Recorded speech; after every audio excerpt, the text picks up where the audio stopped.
Okay, so you want to get into management, or in other words, you want to start a sales agency, but you just don't know how to. You don't know how to get your first client. You don't know where to start.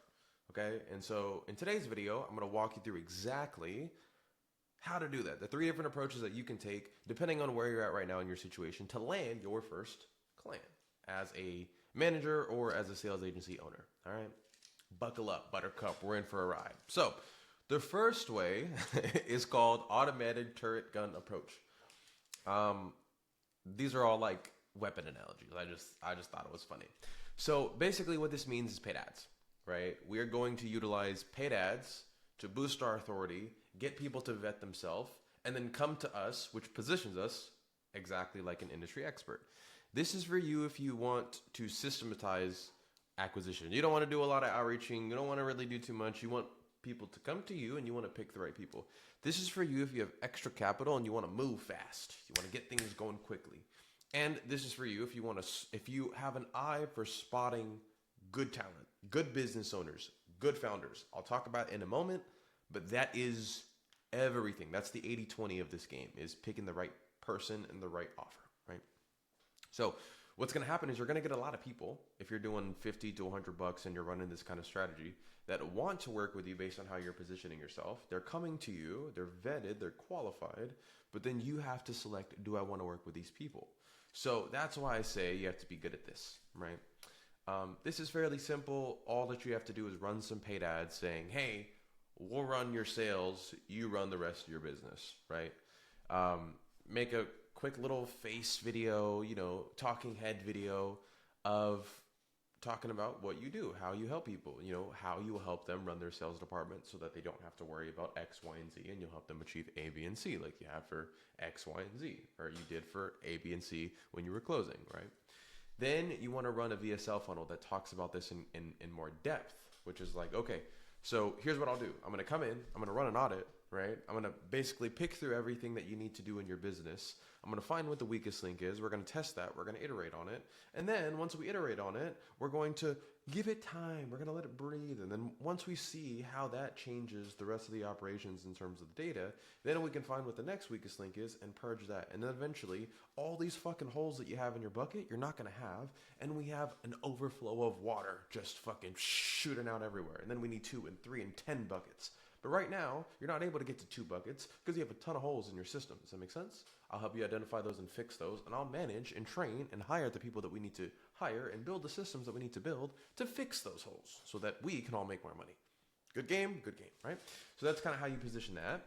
And then the booked call is essentially them booking with you. In the booked call, you want to put their revenue, you want to put, like what their forms of marketing are. You just want to get a good understanding for where the business is to see, like, do I want to take this call? Is this worth my time? If they haven't even started yet and it's just an idea phase, you don't want to take that call. If they're under, really 30 to 40 to 50 grand a month, it might not make sense to take that unless you have an exceptional founder who has a history of scaling businesses and he has a good offer. Then maybe you should consider it. There's a lot of different caveats and things you got to look through, right?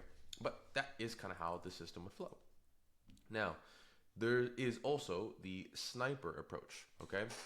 So the sniper approach is, this is actually how we landed our first couple clients at PhoneSales. We sent a single IGDM, we got our first client, and then in 10 weeks, we were able to get that client to like $400K a month in revenue, right? From the sniper approach, which is you handpick 5 to 10 really good founders, really good offers. Maybe they're content creators that you've watched personally or that you've had interactions with, or there's something that you've came across, things that you've seen that's just like, this is dialed, this is really good. You headhunt a dream list, right, of people that you want to go after. Sweet spot, still 50 to 300K a month. And then you want to make sure that they have some kind of automated funnel. They have marketing in place. Now, then you want to secret shop their funnel. You want to study everything. Look at their ads. Look at their ad library. Look at their VSL, their confirmation pages, their pre-call material, how the setters and closers interact with you. How fast do they interact with you? What is the communication like? How does that feel from marketing to sales? Does it gel well? Does it not make sense? What about the emails and automations and SMSs that you're getting? Does that, help, or does it make sense coming from the marketing, right? Like, really, we're trying to pre-handle all the objections and get them to a state of like, okay, I know that I want to be in this vehicle, and I know that these are the people that I want to do it with, right? I know that I want to go into the gym, and I know that Planet Fitness is the gym that I want to go to, right? So essentially, you're running an audit, and you're seeing, does all this make sense? Does it all flow from marketing well? And is this answering my questions? Is this solving the objections that I am naturally having, or questions that I'm naturally coming up? If at the end of this material you have a fuck ton of questions, write those all down. If you have objections that would pop up from that lack of understanding, write those down. Those are points that you can improve. Again, it says look for poor follow-up, no nurture, lack of systemization, lack of it just flows. Like when you see a good funnel, when you see good marketing, and it's like, it just all makes sense, right? Like it's a beautiful symphony, it's a harmony. Versus when marketing and sales isn't really aligned, or there's not a good system on the back end, it's just like, this doesn't make sense. I wish I could show you examples to more so show what I mean, but you will see it. If you encounter a marketing sales ecosystem that just doesn't gel well, or there's an automation where it's like, why the fuck are we sending this? Doesn't make any sense. Or where our frame is here in the marketing and our frame is like this in sales, why is this happening? You'll notice it and you'll feel it and it'll pop out at you. And those are the things that you want to kind of call out. And the reason that you want to do this is because then you're going to record a loom, right? And show all of this to them. Or you book a Santa call. You book directly on their sales page and then send some emails and text. This works. This fucking works, right? Send some emails and text and yo, I can do this for you. This is what I noticed. Check this out. It's in the loom, right? Or, intros, Facebook groups, podcasts, mutuals, etc., right? You can find these people in a lot of different ways, but this is how you want to attack it. You want to really, really, really go deep, put in the effort before you even speak to them, and showcase your understanding and your mastery. And then your call is just more, it's deeper on that. It's yeah, that's how I can help you. Anyways, this is how it works, 25%, right? All that good stuff. Pitch the fix, exactly. So no fee, performance only. I run the sales, you run the business. I'll get, 20, 25% of new revenue I generate. Keep in mind, I'm also handling the invoicing, billing, and tracking of the sales team, so that's not all just going to me. Does that sound good? Sounds great. Cool. Let me decide if I want to work with you now, right? Then, lastly, but not least, there is the machine gun approach, okay? So this is if you just want to, right? You just want to get as many people as possible. And you don't really want to do the manual hands-on, let me snipe this person out. You just want to bring a lot of people to the table and kind of make your selection from there. This is also if you have a lot more time than money, right? I would definitely suggest between these two approaches, the sniper approach. If you're going to go manual, is the best. But if you must, and you don't like the sniper approach, or maybe you don't have the understanding to be able to dissect the funnel like that right now at least, then you can always go with the machine gun approach. Now, if you don't have that understanding, I would second guess, is management right for you, right? Is sales agency right for you? But I digress. So the machine gun approach, very simple. We are going to get a ton of people, right? In a ton of different ways. We're going to do cold, email, and SMS. You guys can use Apollo and Full Enrich. Apollo will help you find specific business owners in specific areas. It's kind of like the LinkedIn Sales Navigator of data. And then you use Full Enrich to actually vet and enrich that data, okay? What you can then do is you can set up simple curiosity, GHL, email, automations, and then boom, just have that go out. You'll reach text caps at first, but each day that you hit the text cap on GHL, for instance, day one, it's 50. Then next day you can do, or 24 hours after that, you can do 100, right? There's a certain cap GHL has. Every day that you max out the cap, it doubles. So eventually you'll be able to message thousands and thousands of people per day. But at first there will be that cap if you use GHL. So you're basically just creating an automation, enriching this data, and then sending this shit out. It fucking works. It absolutely works, right? Or Instagram DMs. You can do it. You can have a VA do this. You search things like founder, search things like CEO, search things like business owner, COO, CRO, right? CMO, these business terms that people have. You know how it says oh, here's your Instagram. It's entrepreneur, right? Or it's oh, CEO, right? It has that little business owner, right? It has that little gray bracket on your Instagram profile. That's kind of what you want to search up, right? And then Facebook groups, people that are hiring, posting in high-ticket closing groups, high-ticket setting groups. These are great candidates, right? Great. They're at a big enough space to hire. but they're not at a big enough space where they have like hiring already automated or dealt with. So they're posting in groups. So it's like, oh shit, there's a gap there, right? You can hit those people up and be like, yo, I'm not a closer, but I can help you find some closers if you need. Like, where's the business at currently? And then kind of walk them through, hey, let's jump on a call, let's see what we can do. And then kind of, flip it from there. So yeah, build a list, run the outreach campaign, vet before you pitch. So you can either do this through a form or through communication. Find out the revenue, find out setters or closers, find out the closing rate. Like, make sure it's a good offer to even take. Because again, with a machine gun approach, you probably will get a ton of people that are like, yeah, I'm interested, and they're doing 1K a month in revenue. It's going to be a waste of your time. So make sure that you vet, you understand where they are before you even get on a call. Worst case, do like a triage call up front, find out on the call, and move from there. And then obviously offer the fix. Same kind of pitch, right? Very simple. You're like, I'm not asking for any money up front. I'm only asking on the money that I help you generate on top of what you're doing right now. Or, that's like a secondary thing. I would try to get the percentage revenue of all the cash that they're doing right now because you're running the sales department, which you are. And then if that doesn't work, you could be like, cool, let's start out with new cash. If that does well, then we can do all of the cash, right? Different negotiation tactics that you can use, which all of that will probably be for a different video, okay? Now, due diligence check. So guys, it is so fucking important. I can't stress it enough. Like, you are going to be with these people for like 6 months, a year, 2-3 years, right? Like, these people do not churn typically. If you're doing a good job, they will stay for a very long time.